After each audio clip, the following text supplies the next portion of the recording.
Invitamos al escenario a Miriam Ponce, ministra de Educación, y como conductora de la sesión a María Isabel León, vicepresidenta de IPAE. Adelante.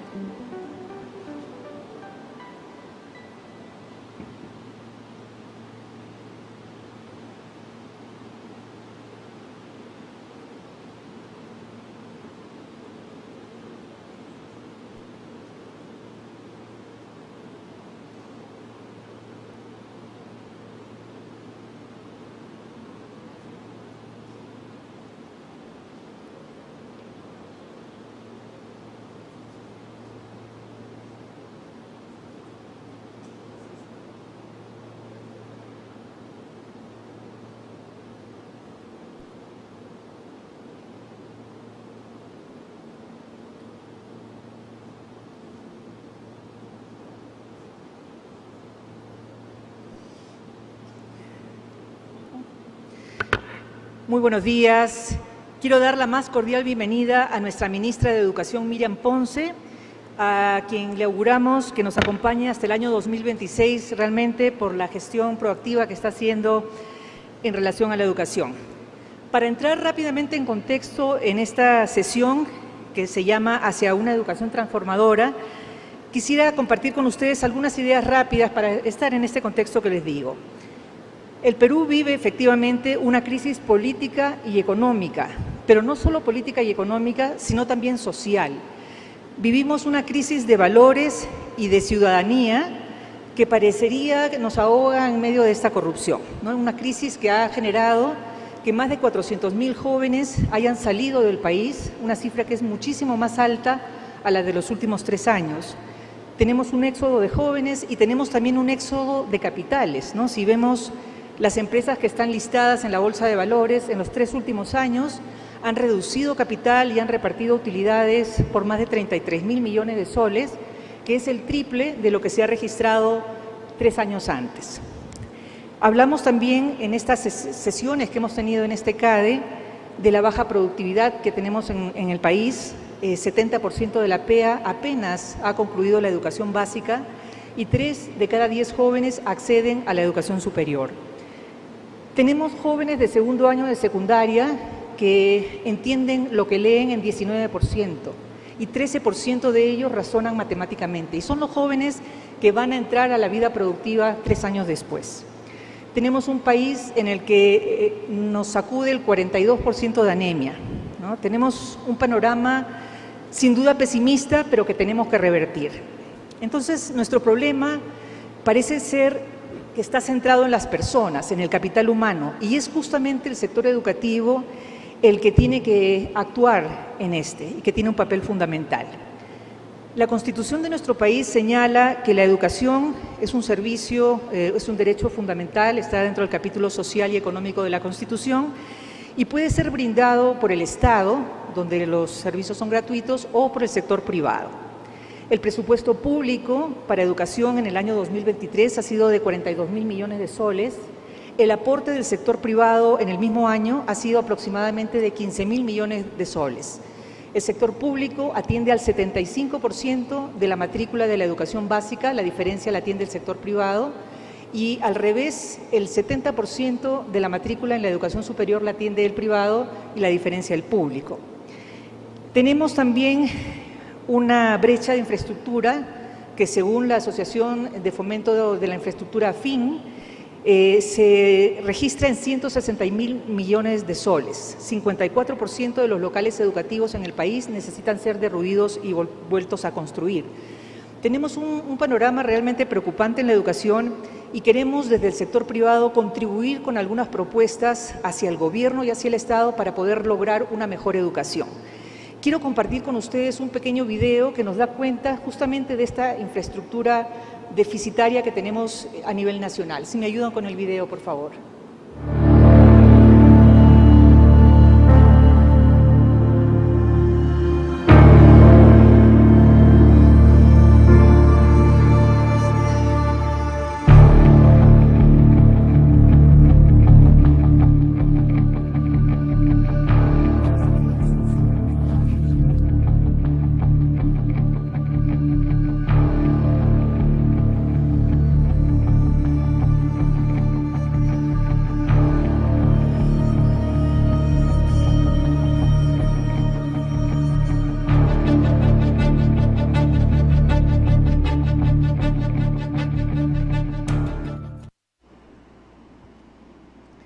Bien. El Plan Unidos que ha anunciado el Premier y el Ministro de Economía en nuestro país recoge 25 propuestas. Dentro de ellas hay 2 que perfectamente pueden calzar en el sector educativo. Una de ellas es este llamado shock de APPs, que tiene en cartera 40 proyectos por más de 8.000 millones de dólares. Y además inversión en créditos educativos. Sobre esta primera propuesta, ministra, nosotros desde el sector privado queremos promover las asociaciones público-privadas en este marco de recuperación de la confianza. Y si vemos las asociaciones público-privadas en los últimos 2 años, hemos tenido solamente una obra por APP en el 2023. Nosotros queremos, como primera propuesta, sabiendo que hay una serie de temas educativos que son importantes y son álgidos, como la carrera pública magisterial, sin duda, la primera infancia y demás, centrarnos en este papel fundamental de la construcción de estos locales educativos que están en un estado tremendo, ¿no? Entonces, la primera propuesta que quisiéramos comentar con usted es esta posibilidad de hacer una asociación público-privada con el sector privado, con organizaciones que están dispuestas a llevarlo adelante, pero que no solamente se reduzca a ladrillo y cemento, sino que sea una trilogía de infraestructura, equipamiento y también gestión. Nosotros queremos proponer al Ministerio de Educación que, así como en el sector salud existen 2 APPs fantásticas, y está aquí justamente en este auditorio Fernando Barrios y también el gerente general de IBT, que son, por un lado, quien propuso esta fórmula de APP hace varios años en el primer gobierno de Alan García, y la empresa IBT, que es española y que administra este hospital público, que da un servicio gratuito además a los trabajadores de salud. Queremos que esa misma figura, que es beneficiosa y que es útil, pueda ser replicada en el sector educativo. ¿Cómo vería usted esta posibilidad, y ya que está el ministro de Economía también aquí, que pueda considerar dentro de estos proyectos educativos, pero que incluyan la gestión? Primero, un saludo muy especial a todos los presentes. Muchas gracias, María Isabel. Para mí es una gran oportunidad poder compartir con ustedes esta mañana y, sobre todo, felicitarlos porque colocar a la educación como una prioridad es algo fundamental en un país como el nuestro. Los proyectos de tanta importancia que justamente tú has señalado, hemos visto un video, nosotros en estos momentos tenemos una clara crisis de infraestructura en el país, y no solamente de la educación básica, donde tenemos más de 55.000 escuelas, sino también en la educación técnica y en la educación universitaria. Y esto nos implica pensar fuera de la caja. Y ciertamente las APPs son proyectos para nosotros de mucha importancia en la gestión y se tiene que dar la atención que merecen. Y en ese sentido estamos poniéndole una gran prioridad a ellos, fortaleciendo por un lado los canales internos, ¿no? Porque para poder tomar decisiones sobre cómo llevas a cabo, digamos, una infraestructura de manera rápida, eficiente y sobre todo garantizando que aquello que se construya realmente ponga a buen recaudo a los niños, implica mejorar la gestión. Yo he ido escuchando varias de las ponencias de estos días y han puntualizado mucho la importancia del trabajo articulado entre el gobierno central, los gobiernos regionales, los locales, la empresa y, por supuesto, la academia. Y en ese sentido, desde el Ministerio estamos fortaleciendo, primero, canales internos. Segundo, formulando flujos que garanticen esa articulación, porque no existían algunos flujos que a la interna nos pudieran asegurar que esto no demore tantos años, porque ustedes saben muy bien, por lo menos los que han estado trabajando con APPs con el Ministerio, que tenemos proyectos desde 2014 y que todavía no terminan de viabilizarse. Entonces, en este sentido, estamos en un trabajo con proinversión, individualizando además responsabilidades al interno del Ministerio. Y esta propuesta que tú señalas a mí me resulta muy interesante. Yo he tenido experiencias en estos hospitales que tú dices que tienen APPs que miran no solamente el tema de fierro y cemento, sino también el mobiliario, el equipamiento. Y el tema de gestión es un tema que estamos evaluando también y que implica algunas conversaciones, por supuesto, para que no se considere, porque existe esta mirada a veces errónea de pensar que se quiere privatizar. Entonces, hay que seguir trabajándolo. Me he propuesto destrabar todos los proyectos que tenemos, sean públicos o público-privados, porque hay una clara brecha de infraestructura que tenemos que atender a la brevedad, ¿no? La idea es, con iguales recursos, tener una mejor gestión o con menores recursos tener igualmente una mejor gestión, una asociación que sea ganar-ganar. Un segundo tema que nos preocupa muchísimo desde el sector privado, y lo hemos conversado también en otras sesiones previas en esta conferencia anual de ejecutivos, es el tema de desburocratizar, ¿no? La burocracia es el arte de hacer difícil lo fácil a través de lo inútil, ¿no? Esa es la definición perfecta de la burocracia. Y parece ser que el Estado se convierte en el principal enemigo del sector privado, ¿no? A través justamente de todas estas trabas que se van poniendo producto de la desconfianza. ¿Cómo podemos hacer para demoler esta burocracia? Y ahora que estamos en el Cusco, en el Urubamba, estas cordilleras de burocracia que no permiten realmente que se pueda restituir la confianza. Le proponemos desde el sector privado, y también esto se extiende al Congreso, por supuesto, por los proyectos de ley que pueden petardear muchas veces esta confianza, fijar mesas ejecutivas de trabajo en las que los distintos actores de la educación, por ejemplo, en el caso puntual de educación, podamos reflexionar juntos y trabajar en demoler esta burocracia, digamos, que nos afecta. Y hay una serie de cosas que el Ministerio de Educación como ente rector podría hacer, ¿no? Por ejemplo, revisar la ley universitaria, hay muchas cosas que se deben ajustar, tener iniciativas para que los procesos de licenciamiento de los institutos sean más flexibles. Han pasado 4 años y de un universo de 1000 institutos hay 92 solamente que han licenciado, que ya van a dar la vuelta para relicenciar mientras los otros siguen sentados viendo la fiesta desde sus balcones. Y luego tenemos también una serie de leyes que afectan la sostenibilidad de las entidades educativas y promueven la morosidad, que son leyes que ya datan del año 2002 y 2018, pero que no puedo dejar de traer aquí a la mesa, que son la ley 27665 y 29947, que lo que hacen es, generar que este sector educativo, que es el único sector de la economía en realidad que está afectado por no poder cobrar por los servicios que brinda a tiempo a sus usuarios, entonces ahí, y adultos sobre todo. Hay un tema que también quisiéramos revisar y la invitamos en todo caso a que nos comente si estas mesas ejecutivas se podrían llevar adelante. Muchas gracias por tu pregunta. Yo quisiera compartir con ustedes cuáles son las prioridades además de la gestión. En el caso de la primera infancia vamos a crecer con cunas. Es fundamental para nosotros que desde el sector privado también se lo planteen. La atención de niños de 0 a 3 años nos va a ayudar, si es una atención y educación integral, a que esos niños no sufran de anemia. El año pasado yo estuve en un jardín en San Isidro y 10 de los 40 niños tenían anemia. Entonces no es un tema socioeconómico, es un tema también de que las madres de familia salen a trabajar. Entonces creo que esa prioridad desde la primera infancia es fundamental. En la primaria tenemos que garantizar aprendizaje. Se ha hablado mucho de el enfoque comunicativo textual. Hoy la neurociencia te dice cómo aprenden los niños y por lo tanto tenemos que todos los esfuerzos sumarlos para que eso tenga resultados. Lo mismo en secundaria. En la secundaria estamos tratando de darle valor a esa secundaria y ahí quiero unirlo con lo que tú señalabas de la educación técnica, porque tenemos secundaria técnica. El alumno, y escuchábamos ahora esta informalidad, pero también el interés de los jóvenes de irse fuera del país. Necesitamos una oferta que responda a las necesidades del territorio. Y esa oferta pasa justamente porque los institutos tecnológicos puedan ser institutos de calidad. Para ello, evidentemente, y lo ha señalado muy claramente, tenemos más de 1100 institutos, de los cuales se han licenciado a la fecha 114 y 21 ya están dando la vuelta para hacer su nueva autorización de licenciamiento, ¿no? Entonces, ahí tenemos un tema de barra burocrática, justamente, ¿no?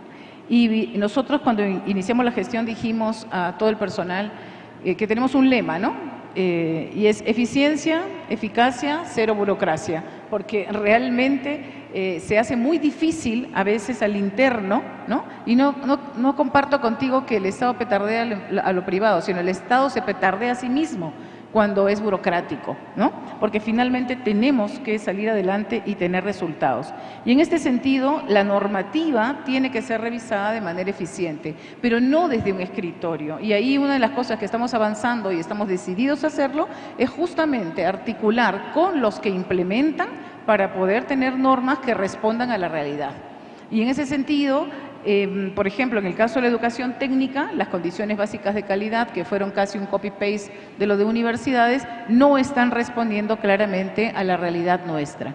Por ejemplo, si tuviéramos que licenciar institutos públicos, todos se cerrarían porque no van a cumplir con el tema de infraestructura, porque hace años que no se invierte en infraestructura en el Instituto Técnico. Por lo tanto, tenemos que repensar cómo es que vamos a hacer ese proceso de licenciamiento. Hay 120 días que hay que cambiar para poder hacer dos fases diferenciadas. Una relacionada a la calidad de gestión y otra relacionada a la infraestructura para que venga acompañado de planes que realmente tengan presupuestos para poder superar las brechas que existen. Si no tenemos eso, es bien difícil. Y ahí las mesas que tú señalabas son fundamentales, justamente porque en el caso de educación técnica necesitamos actualizar, por ejemplo, el catálogo nacional, ¿no?, que está bastante, digamos, atrasado porque la tecnología, la innovación cambia cada día. Por lo tanto, necesitamos hacer una mesa consultiva con empresas justamente que son las que van a demandar esa mano de obra y el ejercicio profesional de nuestros estudiantes. Entonces, por ahí el Marco Nacional de Cualificaciones y el catálogo son algo esencial y que prontamente estaremos convocándolos para ello. Por otro lado, también es importante señalar que el sector privado nos va a ayudar a fortalecer, actualizar los programas de estudios que tenemos ahora para que ciertamente se invierta de manera adecuada en aquellos institutos que respondan a la demanda productiva del conjunto del territorio, ¿no? Por ahí lo de las mesas, totalmente de acuerdo, y va a ser bastante enriquecedor, no solamente para las normas técnicas.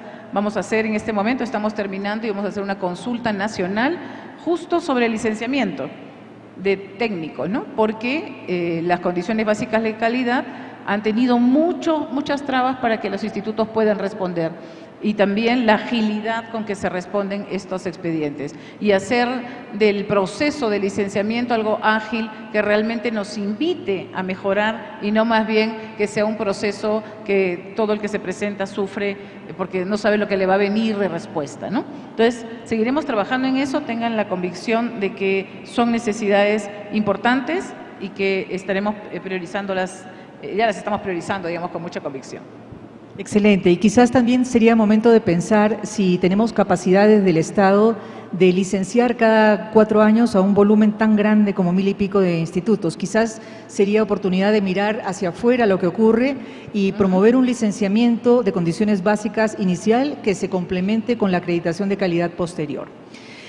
Otro tema que también hemos reflexionado dentro del Comité Estratégico de Educación en IPAE es evaluar un posible canon educativo. A ver, quizás el ministro de Economía se va a molestar con el tema, pero es una propuesta que quisiéramos que se evaluara. Las entidades educativas privadas pagamos impuestos, por si acaso, ¿no? Hay siempre una creencia de que estamos totalmente inafectos de impuestos y eso no es así. Y simplemente este año, por ejemplo, se han pagado 1.500 millones de soles, el monto con el que se podría financiar, por ejemplo, 3 programas como CUNAMás. Entonces, quisiéramos evaluar la posibilidad de que estos miles de millones que se pagan en impuestos desde las entidades educativas pudieran dirigirse a mejorar la calidad justamente de infraestructura, por ejemplo, de gestión de CEDPROS o de institutos al interior del país principalmente, fortalecer, por ejemplo, o financiar las residencias de jóvenes de educación secundaria en el Amazonas, que son un desastre, realmente lamentable ver a nuestros niños estudiando y alojándose allí, o fortalecer inclusive a los maestros de la carrera pública magisterial a través de becas, es decir, que el dinero de los impuestos que se genera del sector privado educativo se destine también a la educación pública en todo el país. Es una propuesta que también le lanzamos y quisiéramos conocer su opinión. Bueno, los gobiernos regionales y los gobiernos locales pueden hacer uso ya para inversiones dentro del sector educación. Creo que eso es un paso importante, ¿no? Y estamos trabajando en un proyecto de ley para que en el presupuesto 2024 justamente faculte a los gobiernos regionales y locales para habilitar recursos del canon para la preparación, además, ante los peligros inminentes que tenemos permanentemente, ¿no? Entonces, creo que igual seguiremos conversando con el ministro de Economía y siempre lo hacemos articuladamente, pero ya los gobiernos locales y regionales están habilitados para ello. Excelente. Y bueno, y quiero comentarle también que desde IPAE, en el Comité Estratégico de Educación y en la comunidad de educadores de IPAE, que está formada por más de 100 profesionales, reflexionamos y hacemos propuestas de mejoras de la calidad educativa. Y en ese sentido, quisiéramos entregarle justamente las rutas de la educación que hemos actualizado y que abarcan primera infancia, abarcan la educación técnica y superior y abarcan todos los términos de carrera pública, magisterial y gobernanza. Así que, si me permite, quisiera a nombre de IPAE entregarle estas propuestas que son para impulsar una educación de calidad. Es un trabajo que hemos realizado desde IPAE, desde el sector privado y que queremos que contribuya también a su gestión. Muchísimas gracias, María Isabel. Lo recibo con mucha responsabilidad. Yo creo que todos tenemos que aportar a la educación. La educación es fundamental y es el pilar de cualquier reactivación económica en el país, para darle sostenibilidad justamente a esa reactivación. Y por otro lado, señalar también que hay un tema que no quisiera dejar de tocar, que a veces no termina siendo muy conversado en espacios como este, que tiene que ver con la importancia de los valores en el país. Tenemos que hacer un trabajo articulado toda la sociedad para poder devolverle a la ciudadanía los valores que son responsabilidad absolutamente de todos los actores.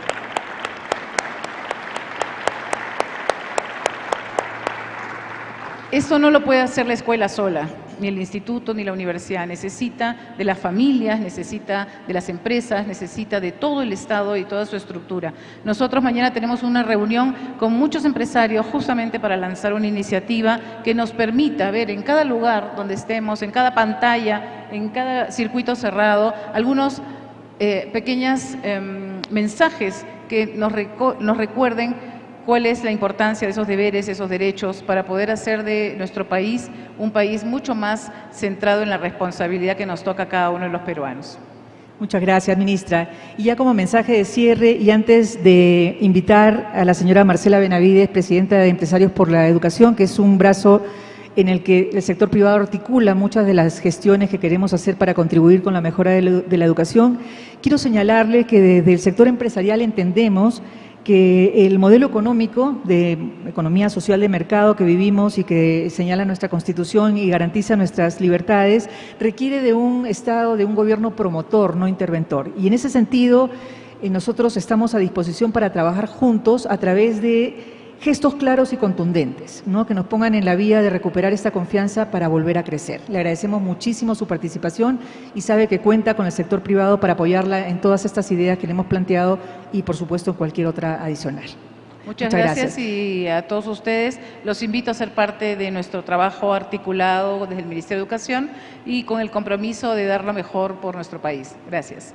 Muchas gracias. Quiero invitar ahora a la señora Marcela Benavides, presidenta de Empresarios por la Educación, para que nos comparta toda esa labor maravillosa que se viene haciendo, realizando entre el sector privado y público. Bienvenida, Marcela. ¿Se escucha? Muchas gracias, María Isabel, señora ministra. Buenas tardes con todos y con todas. Quiero agradecer a IPAE y a la presidencia del CADE por esta invitación y esta oportunidad de presentarles Empresarios por la Educación. Si pudiéramos poner el video, por favor. ¿Te imaginas a todos los peruanos trabajando juntos por la educación del país? Desde hace 16 años en Empresarios por la Educación unimos esfuerzos entre el sector público, el privado y las organizaciones de la sociedad civil con el propósito de transformar la educación y lograr que cada estudiante sea partícipe del desarrollo del Perú. Somos articuladores de las iniciativas privadas en educación. En nuestra plataforma Interconexión, identificamos, conectamos y potenciamos diversos programas financiados por el sector privado, alineados a las prioridades del Ministerio de Educación. Gracias al apoyo de nuestras empresas asociadas y de nuestros socios estratégicos, desarrollamos programas educativos enfocados en la integración de las TIC, el bienestar socioemocional de las comunidades educativas y el fortalecimiento de las competencias pedagógicas de los maestros, logrando beneficiar a casi 2 millones de estudiantes, más de 107.000 docentes y más de 11.500 instituciones educativas. Sé parte del grupo de empresas que transforman la educación del país. Súmate a Empresarios por la Educación hoy.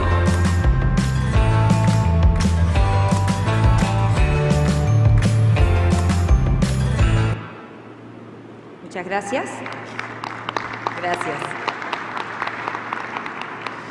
En estas últimas 48 horas hemos estado escuchando el potencial que tiene sumar los esfuerzos del sector público y el sector privado. Y nos encontramos actualmente en un momento, lo hemos escuchado en la mañana con el ministro de Economía, nos encontramos en un momento que es bastante crítico. En un momento en que es una difícil situación política, una difícil situación económica y social. Y todos estos problemas de corto plazo nos tienen un poco secuestrados en nuestra visión de país.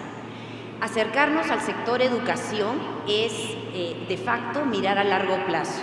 Entonces, les pido que tengamos una visión que vaya un poco más allá de los problemas que nos están capturando ahora de largo plazo.